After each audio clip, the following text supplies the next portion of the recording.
قبر آخرت کے مراحل میں سے سب سے پہلا مرحلہ ہے۔ اگر انسان اس میں کامیاب ہو گیا تو بعد کے مراحل اس کے لیے آسان ہو جائیں گے، اور اگر اس میں ناکام ہو گیا تو بعد کے سب مراحل مزید سخت ہو جائیں گے۔ قبر جہاں انسان مکمل تنہائی میں داخل ہوتا ہے، نہ کوئی رشتہ دار ساتھ ہوتا ہے، نہ کوئی دوست، نہ دولت، نہ مقام، نہ اقتدار، صرف اس کے اعمال ساتھ جاتے ہیں۔ یہ ایک ایسی حقیقت ہے جسے ہر انسان مانتا تو ہے مگر بھول کر جیتا ہے۔ آج ہم دنیا کے دل فریب جھنجھٹوں میں اس قدر مشغول ہو گئے ہیں کہ ہمیں اپنے والدین، اپنے بزرگوں، یہاں تک کہ خود اپنی موت و قبر کی تیاری کا ہوش نہیں۔ والدین جنہوں نے ہمیں اپنے ہاتھوں سے پالا اور راتوں کو جاگ کر دعائیں دی، زندگی بھر ہمارے لیے قربانیاں دی، مگر جب وہ دنیا سے رخصت ہوتے ہیں ہم انہیں صرف قبر کی مٹی میں دفن کر کے سمجھتے ہیں کہ ہمارا فرض پورا ہو گیا، مگر حقیقت یہ ہے کہ ان کا اصل محتاج ہونا تب شروع ہوتا ہے۔ قبر کی اندھیری رات جہاں ایک ماں یا باپ اپنی اولاد کی طرف دیکھتے ہوئے فریاد کرتے ہیں، اے میرے بیٹے، اے میری بیٹی، میں نے تمہیں دنیا میں تمہارے لیے سب کچھ کیا، تمہارے لیے سب کچھ کیا، تو مجھے کچھ نہ دے سکا، مجھے کچھ نفع کیوں نہیں پہنچایا۔ موت کے بعد انسان کی حالت ایسی ہو جاتی ہے کہ وہ کسی بھی نیکی کا محتاج ہوتا ہے۔ نبی کریم صلی اللہ علیہ وآلہ وسلم نے فرمایا، جب انسان مر جاتا ہے تو اس کے تمام اعمال منقطع ہو جاتے ہیں سوائے 3 کے: صدقہ جاریہ، ایسا علم جس سے فائدہ اٹھایا جائے، اور نیک اولاد جو اس کے لیے دعائے مغفرت کرے۔ اسی نیکی میں ایک خاص تسبیح ہے جس کی حاجت قبر میں پڑے ہوئے مردے کو مچھلی کے لیے پانی سے بڑھ کر ہوتی ہے۔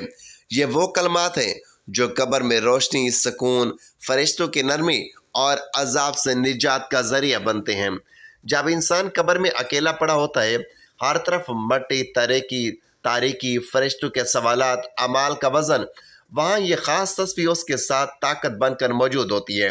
نبی کریم صلی اللہ علیہ وآلہ وسلم نے فرمایا، قبر یا تو جنت کے باغوں میں سے ایک باغ ہے یا جہنم کے گڑھوں میں سے ایک گڑھ ہے۔ اب سوال یہ پیدا ہوتا ہے، وہ کون سی تسبیح ہے؟ کیا وہ واقعی قبر میں عذاب سے نجات دلا سکتی ہے؟ کیا وہ تسبیح مرنے والوں کو تحفہ میں دی جا سکتی ہے؟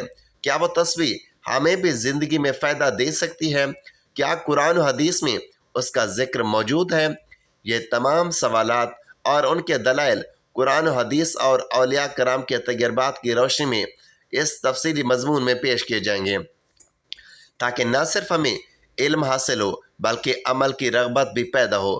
دنیا کی یہ زندگی اگرچہ ہماری نگاہوں میں بہت قیمتی نظر آتی ہے، لیکن حقیقت میں یہ ایک عارضی اور وقتی قیام گاہ ہے۔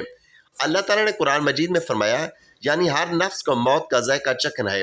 انسان اپنی زندگی کی رنگینیوں میں کھو کر اس اٹل حقیقت کو اکثر بھول جاتا ہے۔ وہ بھول جاتا ہے کہ ایک دن وہ بھی مٹی میں دفن کر دیا جائے گا، جہاں نہ ماں ساتھ ہوگی، نہ باپ، نہ بھائی، نہ دوست، نہ مال و دولت، نہ شہرت و طاقت، اور صرف اس کا عمل ہوگا۔ قبر وہ مقام ہے جہاں انسان کا اصل سفر شروع ہوتا ہے۔ یہی وہ وجہ ہے کہ رسول اکرم صلی اللہ علیہ وآلہ وسلم نے فرمایا، یعنی قبر آخرت کی منازل میں سب سے پہلی منزل ہے۔ اگر انسان اس میں کامیاب ہو گیا تو باقی کی منازل اس کے لیے آسان ہو جائیں گی، اور اگر اس میں ناکام ہوا تو باقی مراحل اس کے لیے سخت ہو جائیں گے۔ ہم جب اپنے کسی پیارے کو قبر میں اتارتے ہیں تو ظاہراً ہم یہی سمجھتے ہیں کہ بس اب اس کی ذمہ داری ختم ہوگی، مگر حقیقت تو یہ ہے، اصلیت تو یہ ہے کہ اسی لمحے اس کی اصل حاجت شروع ہوتی ہے۔ وہ تنہائی، وہ تاریکی، وہ فرشتوں کی آمد، وہ سوالات، وہ اعمال کا وزن، وہ قبر کی تنگی اور گرمی۔ ایسے میں ایک ایسا عمل ہے جو قبر میں پڑے انسان کے لیے سب سے زیادہ نفع بخش ہوتا ہے، وہ ہے ایک خاص تسبیح جس کی اہمیت حدیث میں یوں بیان کی گئی ہے کہ مردہ قبر میں اس تسبیح کی فریاد کرتا ہے، بالکل ایسے جیسے مچھلی پانی کے لیے تڑپتی ہے۔ یہ تسبیح نہ صرف اس کی تنہائی میں روشنی بنتی ہے بلکہ عذاب سے بچاؤ، فرشتوں کی نرمی اور سکون قلب کا سبب بھی بنتی ہے۔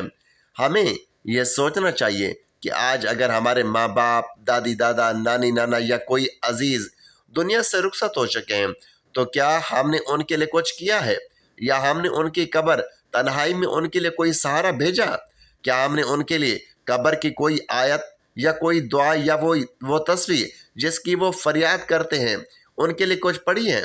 ناظرین یاد رکھیں، آپ کو زیادہ کچھ نہیں کرنا، صرف روز وقت نکال کر ایک تسبیح پڑھنی ہے، خلوص دل سے نیت کے ساتھ کہ اے اللہ، یہ میرے والد، میری والدہ، میرے دادا دادی، میرے عزیزوں کے لیے ہے۔ اور دیکھیے اللہ کی رحمت کیسے برستی ہے، فرشتے کیسے گواہی دیتے ہیں، قبر میں کیسے آتے ہیں، عذاب کیسے دور ہوتے ہیں۔ وہ مردہ جو چیخ رہا تھا اب سکون سے مسکرا رہا ہوتا ہے، اس کی روح خوش ہوتی ہے کہ میرے پیاروں نے مجھے یاد رکھا۔ جب آپ اپنی تسبیحوں میں انہیں یاد رکھتے ہیں تو اللہ آپ کو دنیا اور آخرت میں یاد رکھتے ہیں۔ آپ کی نسلیں بھی آپ کو یاد رکھیں گے، آپ کے جانے کے بعد بھی آپ کو دعا دینے والے ہوں گے، آپ کے لیے ہاتھ اٹھانے والے ہوں گے، آپ کے لیے مغفرت کی دعا کرنے والے ہوں گے۔ آپ کی قبر بھی روشن ہوگی کیونکہ آپ نے دوسروں کے لیے دعا کی، آپ نے اللہ کو یاد رکھا، آپ نے اپنے والدین کو یاد رکھا، آپ نے اپنی ذمہ داری نبھائی۔ تو یہ تسبیح قبر میں پڑے ہوئے مردے کے لیے ایک بہت بڑا تحفہ ہے۔ یہ تسبیح نور ہے، یہ تسبیح سکون ہے، یہ تسبیح مغفرت ہے، یہ تسبیح اللہ کے عرش کو ہلانے والی تسبیح ہے۔ روز صرف 5 منٹ نکال کر یہ تسبیح پڑھیں۔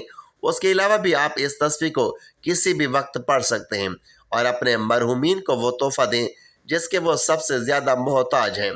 حضرت محمد صلی اللہ علیہ وآلہ وسلم نے فرمایا کہ میں ایسے کلمات جانتا ہوں کہ جو یہ کلمات پڑھ لے تو اس پر قبر اور جہنم کا عذاب اٹھا لیا جائے گا، قبر اس کے لیے راحت بن جائے گی اور جہنم کے دروازوں پر تالا لگا دیا جائے گا۔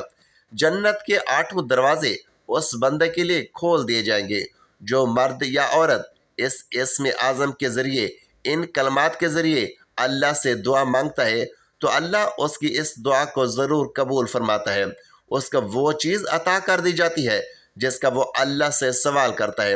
تو دنیا اور آخرت دونوں میں یہ کلمات آپ کے لیے بے حد ضروری ہیں۔ قبر کی حقیقت کو سمجھنا ہر مومن کے لیے ضروری ہے۔ جب انسان دنیا کی زندگی سے کوچ کر جاتا ہے تو قبر اس کے لیے پہلا پڑاؤ بنتی ہے۔ اللہ تعالیٰ قرآن مجید میں فرماتا ہے، یعنی ان کے پیچھے ایک پردہ برزخ ہے جو قیامت کے دن تک قائم رہے گا۔ برزخ وہ درمیانی عالم ہے جو دنیا اور آخرت کے درمیان ہے۔ انسان کے مرنے کے بعد اس کی روح اس برزخی دنیا میں منتقل ہو جاتی ہے اور اس کی قبر اس کے لیے یا تو جنت کے باغوں میں سے ایک باغ بن جاتی ہے یا جہنم کے گڑھوں میں سے ایک گڑھا بن جاتی ہے۔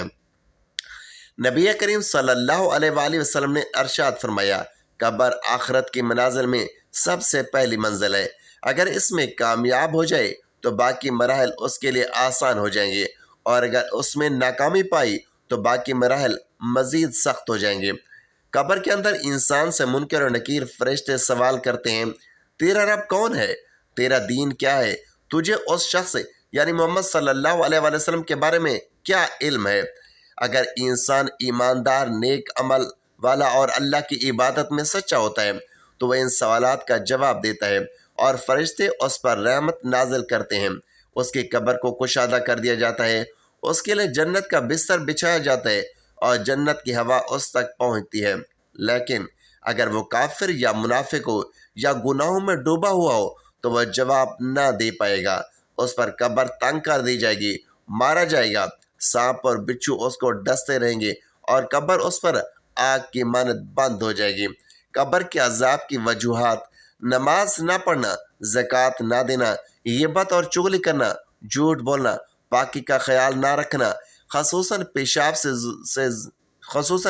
سے ظلم کرنا۔ قرآن میں بھی اللہ تعالیٰ نے ظالموں اور کفار کے لیے عذاب قبر کا ذکر فرمایا ہے، یعنی وہ آگ کے سامنے صبح شام لائے جاتے ہیں اور جب قیامت قائم ہوگی تو آل فرعون کو سخت ترین عذاب میں داخل کیا جائے گا۔ اس لیے صحابہ کرام رضی اللہ تعالیٰ عنہ اور اولیاء اللہ اپنی زندگی میں سب سے زیادہ فکر قبر کی کرتے تھے۔ حضرت عثمان رضی اللہ تعالیٰ عنہ جب قبر کے پاس سے گزرتے تو اتنے روتے کہ داڑھی مبارک آنسو سے تار ہو جاتی۔ کسی نے پوچھا کہ آپ جنت اور دوزخ کے ذکر پر اتنا نہیں روتے جتنا قبر کے ذکر پر روتے ہیں؟ تو فرمایا، قبر آخرت کی سب سے پہلی منزل ہے، اگر انسان اس سے بچ گیا تو باقی سب آسان ہیں اور اگر یہاں ناکام ہو گیا تو باقی سب سخت ہیں۔ یہی وجہ ہے کہ ہر مسلمان کو چاہیے کہ وہ اپنی قبر کی تیاری کرے اور اپنے مرحومین کی قبروں کی نرمی اور سکون کے لیے دعائیں، صدقات اور خصوصاً تسبیحات کو معمول بنائے۔ کیا ہم نے کبھی سوچا کہ ہمارے ماں باپ جو اب اس دنیا میں نہیں رہے، ان کی قبر کی تاریکی میں وہ کس شدت سے ہماری دعاؤں، تسبیح اور قرآن خوانی کے منتظر ہوں گے۔ حضرت امام احمد بن حنبل رحمۃ اللہ علیہ فرماتے ہیں، اولاد کا والدین کے لیے دعا کرنا ان کے حق میں بہترین صدقہ جاری ہے۔ اس طرح امام مالک رحمۃ اللہ علیہ فرماتے ہیں، مردہ اگر بول سکتا تو اپنی اولاد سے صرف ایک چیز مانگتا، دعا۔ حضرت علی کرم اللہ وجہ الکریم کا قول ہے، نیک اولاد مرنے والے کے لیے جنت کا دروازہ بن جاتی ہے۔ اسلام ہمیں یہ سکھاتا ہے کہ والدین کے ساتھ حسن سلوک صرف زندگی تک محدود نہیں، بلکہ ان کے انتقال کے بعد بھی ان کی مغفرت کے لیے دعائیں، ان کی طرف سے صدقہ اور نیک اعمال کا ایصال ثواب ایک جاری عمل ہے۔ قرآن میں اللہ تبارک و تعالیٰ نے فرمایا، یعنی کہو اے میرے رب، ان والدین پر رحم فرما جس طرح انہوں نے بچپن میں میری پرورش کی۔ یہ آیت اس بات کی دلیل ہے کہ والدین کی وفات کے بعد بھی ان کے لیے دعا کرنا اللہ کے نزدیک محبوب اور مطلوب عمل ہے۔ بہت سے صحابہ کرام رضی اللہ تعالیٰ عنہ فوت شدہ والدین کے لیے باقاعدگی سے قرآن کی تلاوت کرتے، صدقہ دیتے اور ان کے نام سے غلام آزاد کرتے۔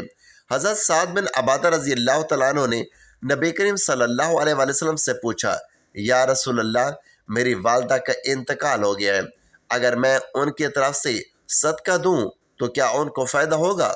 تو نبی کریم صلی اللہ علیہ وآلہ وسلم نے ارشاد فرمایا، ہاں۔ تو اس نے ایک کنواں کھدوایا جو آج بھی مدینہ منورہ کے اطراف میں موجود ہے۔ بس اگر ہم چاہتے ہیں کہ ہمارے والدین کی قبریں نور سے بھر جائیں، ان پر عذاب قبر کا سایہ نہ آئے، انہیں سکون اور راحت حاصل ہو، تو ہمیں ان کے لیے ایسی تسبیح پڑھنی چاہیے جو نبی کریم صلی اللہ علیہ وآلہ وسلم نے محبوب قرار دی ہو، ایسی تسبیح جو قبر میں مردے کے لیے نجات کا ذریعہ بنے۔ ناظرین، آپ نے عمل کچھ اس طرح سے کرنا ہے کہ سب سے پہلے آپ نے درود پاک پڑھنا ہے۔ ثواب کے طور پر ایک مرتبہ میرے ساتھ بھی درود پاک پڑھ لیں۔ اللہم صلی علی محمد وعلی آل محمد کما صلیت علی ابراہیم وعلی آل ابراہیم انک حمید مجید۔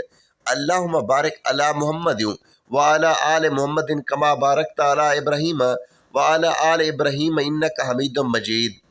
درود پاک پڑھنے کے بعد آپ نے یہ کلمات پڑھنے ہیں، یعنی یہ تسبیح پڑھنی ہے جن کی ہمیں اور خاص طور پر مردوں کو جو اس دنیا سے جا چکے ہیں ان کو اشد ضرورت ہے۔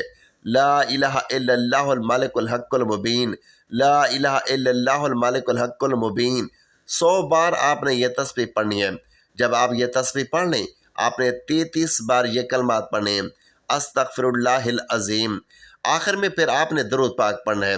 رسول اللہ صلی اللہ علیہ وآلہ وسلم نے فرمایا کہ لا الہ الا اللہ پڑھنے والوں پر ان کی قبر میں اور حشر و نشر میں کوئی وحشت نہیں ہوگی۔ گویا میں دیکھتا ہوں کہ فرشتے لا الہ الا اللہ پڑھنے والوں کے سروں سے مٹی جھاڑتے ہیں، کہہ رہے ہیں کہ سب تعریف اس اللہ کے لیے جس نے ہمارا غم دور کیا۔